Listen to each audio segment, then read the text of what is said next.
Sawinery's Calibrated Setup Bars give you an accurate and easy to work with means of setting up your power tools for any sorts of cuts, but especially for the cuts you need in joinery. Now, anyone that's done any amount of joinery knows that precision in your cutting is key to good, clean joints.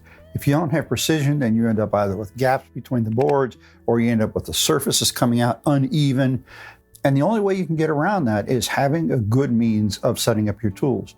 Using a tape measure or even a ruler really isn't enough. Now, our set comes with 9 bars. And a lot of sets come with 7, but we've added to that a 5/8 inch bar and a 3/4 inch bar.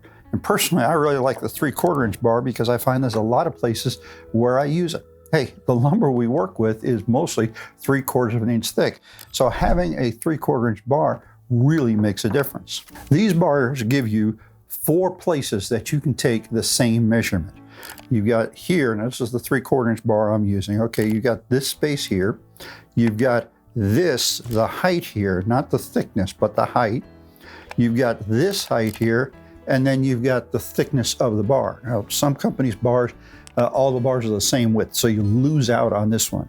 So you've got 4 different ways. Now, this is the one we use the most. But for some things, like setting the difference between a blade and a fence, you're much better off using this one, because that's going to give you a much easier way of reading it.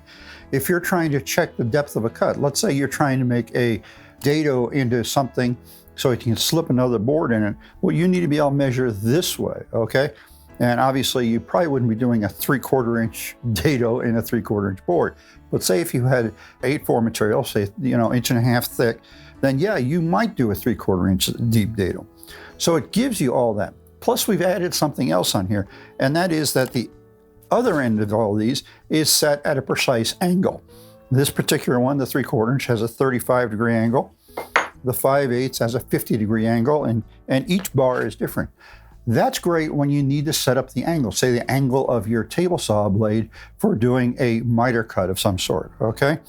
So we've added that feature in, giving them even more capability. The place I find myself using calibrated setup bars the most is on the table saw, and they're designed just for that. Granted, they'll work for other tools as well, but I do a lot of work on the table saw. So here's our 3/4 inch bar, okay? I'm just gonna use that, and it'll work the same as any of them. First of all, the bar is long enough that it spans from table to table, spanning over the throat plate. That's really useful because on some saws, the throat plate isn't quite level with the surface of the table. So if you're going, say, from one side you're on the table and the other side you're on the throat plate, you might actually be a little bit off. This way, we're right on. So if I want to set my blade height, all I've got to do is crank the blade up until the teeth just start touching the bar, and we'll know that because it'll start lifting the bar. Like right there, it just started lifting it, okay? I'm gonna back off just a touch, and now I know exactly where 3/4 of an inch is. So I can make a cut, I can make multiple cuts like doing a dado, and I know it's gonna be exactly 3/4 of an inch, okay? So that's probably one of the places I use it the most. Likewise, another thing that's very useful is being able to set my fence up to my blade. Now, when you're doing this, you want to make sure you've got this up against one of your carbide teeth, not the flat plate of the blade, okay? And then we just bring the saw fence up, and I'm at exactly 3/4 of an inch. So if I cut a piece here, cut a strip of wood, I know it's going to be exactly 3/4 of an inch. Or since I'd probably be doing it out of 3/4 inch material, right? Regular, what we call 1x material, I'm going to end up with a piece that's 3/4 inch square cross section. Very useful, okay? So this is the type of thing where you need this. And like I said, especially when you're doing joinery. I mentioned a moment ago that the angle portion is so we can set the blade angle. Now, I'm not going to do this one because this is a 35-degree.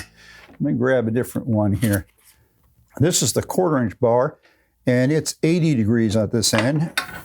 So if I wanted, for some reason, to cut an 80-degree angle, all I've got to do is unlock my saw, the blade lock, okay?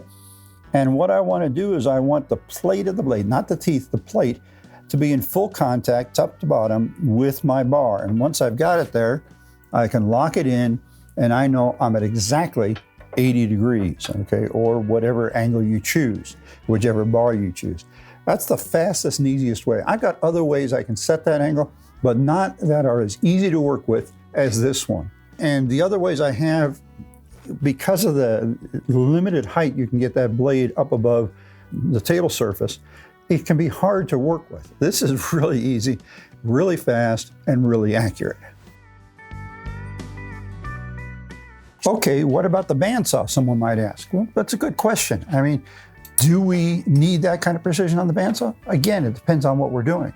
I do a fair amount of resawing on my bandsaw, even though it's a small bandsaw, and I use this special adapter for my fence because I always had a problem with blade drift. Okay, it's a very common problem with bandsaws, especially low-cost ones.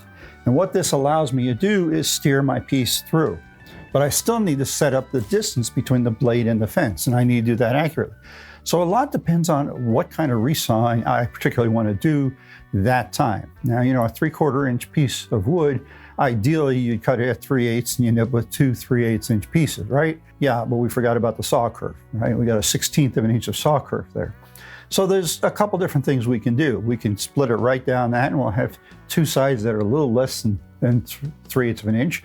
We could do 3/8 on one side and end up with a smaller piece on the other side, or we could do 2 1/4 inch pieces and end up with like one from each side and end up with a piece in the middle that once we've planed it down is going to be about 1/8 of an inch. Okay, so there's a lot of options, and we just grab the appropriate bar. A lot of times I'll use the 5/16 bar because that gives me one piece that's 5/16 and one piece that's a little over 5/16. That works out pretty well for a lot of things I want to do. So all you got to do is take this part, this particular part of the gauge, lay it flat and put it on the bench, and then bring your fence up to that point, and bingo, you're set. Okay, so it's very easy and very accurate at the same time. Another place where the calibrated setup bars are really useful is with the router, either as a handheld router or the router table. Now, I personally prefer working with a router table, but that's just me. That doesn't mean you have to do the same. Router depth or depth of cut is extremely critical, again, in joinery, but also in other things. So I've got a 1/4 inch bit chucked up here, and this is my 5/8 inch bar. And again, it's spanning across just like it did with the table saw blade. And I can now adjust my bit until it just makes contact. There it is, and lock it in at that height. Now I know, in this case, I've got a 5/8 inch depth of cut because I'm using the 5/8 inch bar. I can also use the bar to set the distance between the bit and the fence, or straddling the bit so I'm getting the outside of the cut. So I can set it up for the inside of the cut or the outside of the cut, depending on what my particular need is for that particular cut. Gives me, again, it's all about the precision.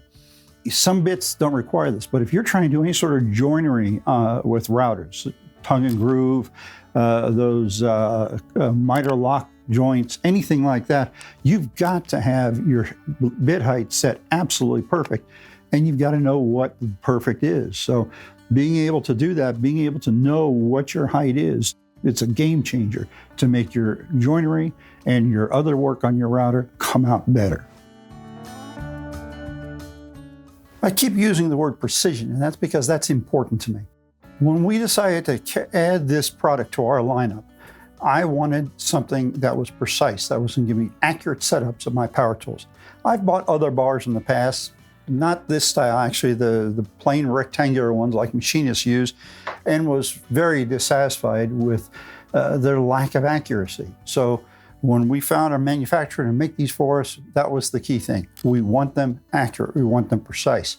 The people that are using these need the same level of accuracy as machinists with tools that really aren't designed for that. And that's really what we need for joinery. So precision is what it's all about.